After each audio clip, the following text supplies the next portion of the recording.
How to lead a department.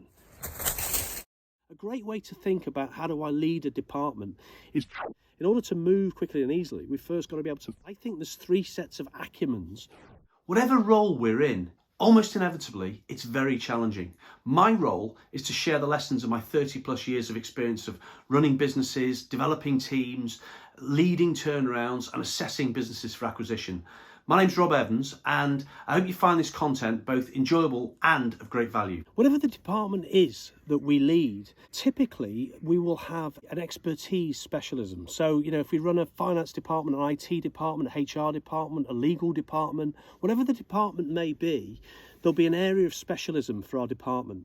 So clearly, if we're going to lead a department, then whatever the technical specialization, whatever the requirements of the department, the technical requirements of that department, we need to be all over comprehensively. We need to understand it inside out.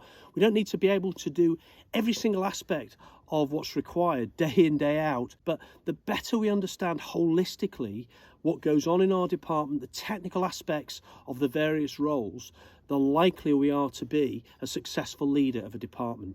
So putting that technical expertise to one side, the next key aspects are all non-technical. They're non-department specific in many ways, because a great way to think about how do I lead a department is to see our department, whatever our department may be, as being a business within an organisation. Whatever department we run will be providing some kind of service internally to the organisation that we serve. It'll also potentially be serving folks that are outside of our organisation. So we'll have a suite of customers. So if we can think about our department as being a business within an organisation, and we can identify the various different customers that we serve, and clearly we're going to be serving our line manager, the wider organisation, other departments. We're going to be serving the senior leadership in the organisation, maybe the board, also often external customers, and often we're going to have to provide some services in all likelihood to our suppliers, even if it's simply communication services. If we can identify all of the customer flavours, the customer categories of our department, I think that's a really good exercise to do, and start to always apply business disciplines. If we're operating in a role in which we're not routinely exposed to external customers, how do we set about adding value, contributing commercial value in our organisation? I think there's three sets of acumens that we can develop that will really help us consciously develop over time, get as much experience, knowledge, skills, consciously evolve and adopt mindsets. I think the more that we can do this, the likelier we build a stronger and stronger platform for us to lead a department. I run a program, an online e-learning program, how to be a department leader. So much of this is covered in much greater detail. You can find the program by clicking the link in the description or the comments. Also, I do keynotes and talks, lunch and learns, breakfast and learns, online forums. There's an opportunity there. So here you can reach me. There's an opportunity there also to join the App Performance Highway community. And there's lots more content all around the website. From a business acumen standpoint, even if we're in a not-for-profit, there's still business dynamics going on, because there's still funders and there's still customers in the form of beneficiaries, and we might not be receiving remuneration from the beneficiaries, but we're certainly obligated to provide a service. Many of the dynamics of a for-profit business are replicated in a not-for-profit. So the stronger an understanding that we have of the wider business ecosystem in which we operate and of basic financial concepts, we don't need to be an accountant, but an ability to understand financial statements and feel confident when we hear financial terms used, that's going to stand us in good stead. Business acumen is really important. People acumen is really important. And if we think about the four flavours of people acumen that are really going to help us, communication skills, it doesn't matter what our role is, we need strong communication skills. So that's going to help us. We need strong relationship building skills. The third piece is whatever we do as a department leader, even if we're not in a sales role, formally in a sales role, we're still selling information and we're selling ideas. We've got to sell ideas to the folks that report to us in the department that we run. So the more that we can develop basic selling skills, the likelier that's going to help us as well as a department leader. And finally, leading a team, we have to find a methodology for ourselves. I think there's one methodology we can think about applying. I've evolved if across all my experience. I think the successful teams, successful departments, successful organisations tend to cover 4 bases really well. Well, I hope you're enjoying and getting great value from this video. Please give it a like and please subscribe. It really helps. Thank you. And they don't fall down in any of these areas. They're not perfect in all these areas, but they perform well across each of these 4 categories. And that's people, principles, mechanics and culture. And I call it PPMC leadership. Go in depth on the programs. Every program weaves together elements of these 3: leadership content, personal development content, role specific content. In essence, that we have enough people to get done what we need to get done. That's not only about volume of individuals, but it's also about, the mindset, the aptitude, the attitude, the responsiveness, the relevance of what they produce, the dynamics of the team. Have I got the right blend? Is ego managed? And so on. So there's lots of elements that relate to people, but have we got the right people to get done what we need to get done?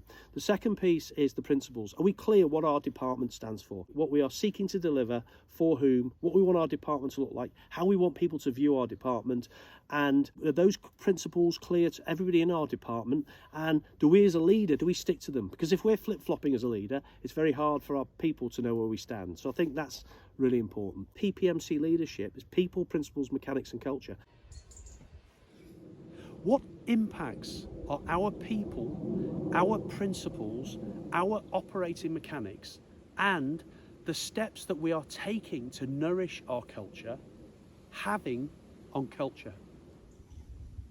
The third piece, in successful teams, the mechanics, the operating mechanics, the hardwiring, the protocols, the ways people interact inside the department and externally, the things we put in place as a leader, the processes, the management routines, the data we manage, what's important to us, the things we put in place, they need to be easy for us to work with them and easy for us to work for them. So in other words, if we're easy to work with and easy to work for, we're easy to work with as a customer, as a colleague, as a line manager, as an external partner, as an external customer, and we're easy to work for as an employee, as a subcontractor, we're in great shape. The fourth piece, that's hardwiring, but soft wiring is also important. What's the spirit in which we operate? The culture.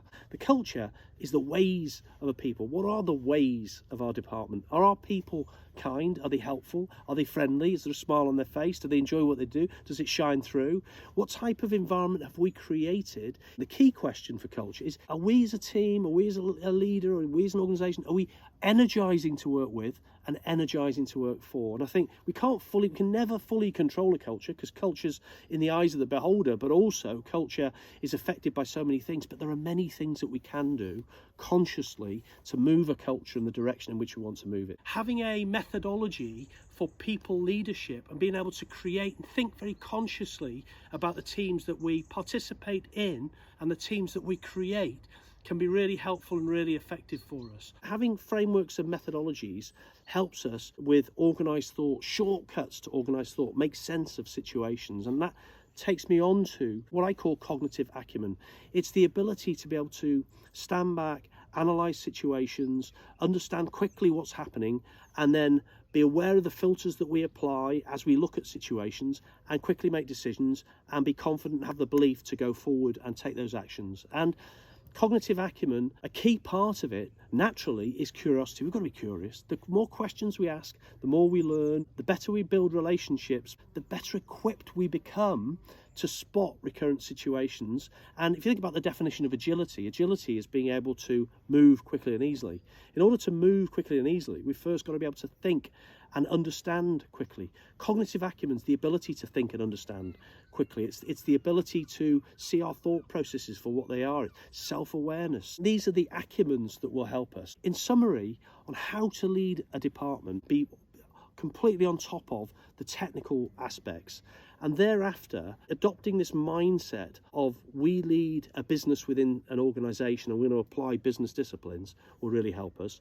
And to build the platform for that, I think having strong, well-developed, and of course, none of us are ever perfect. We're always learning. A mindset of continual learning is really helpful. There's skills that we can develop, there's knowledge that we can acquire, there's mindsets that we can consciously adopt, And there's methods, models, frameworks, establishing as quickly as we can a good base of business acumen so that we feel confident. Feeling confident is really important. Business acumen, people acumen, and cognitive acumen. Based on my experience, eclectic experience around the world, that's how to lead a department. Well, I hope you enjoyed that and got great value from it. Please don't forget to check out the link. Also, please give it a like and please do subscribe. As I said, it really does help. I'll see you in the next video.